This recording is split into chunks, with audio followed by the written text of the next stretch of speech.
بسم اللہ الرحمن الرحیم۔ السلام علیکم ورحمۃ اللہ وبرکاتہ۔ آج میں آپ کو رسول اللہ صلی اللہ علیہ وآلہ وسلم کی ایک حدیث مبارکہ کا مفہوم سناؤں گا، جس میں یہ بیان کیا گیا ہے کہ دو قابل رشک چیزیں کون سی ہیں۔ حضرت عبداللہ بن مسعود رضی اللہ تعالی عنہ سے روایت ہے کہ حضرت صلی اللہ علیہ وسلم نے ارشاد فرمایا، دو شخصوں کے بارے میں رشک کرنا ٹھیک ہے، ایک تو وہ جسے اللہ تعالیٰ نے مال دیا ہے اور پھر اسے راہ حق میں خرچ کرنے کی توفیق عطا فرمائی، دوسرا وہ شخص جسے اللہ تعالیٰ نے علم دیا ہے، چنانچہ وہ اس علم کے مطابق حکم کرتا ہے اور دوسروں کو سکھاتا ہے۔ متفقن علیہ یہ حدیث مبارکہ ہے، یعنی بخاری شریف اور مسلم شریف دونوں میں ہے یہ۔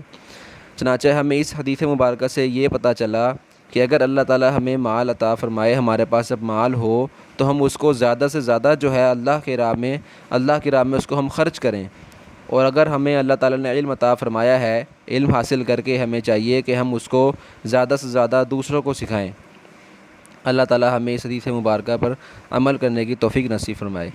آپ نے اس حدیث مبارکہ کو زیادہ سے زیادہ شیئر کرنا ہے۔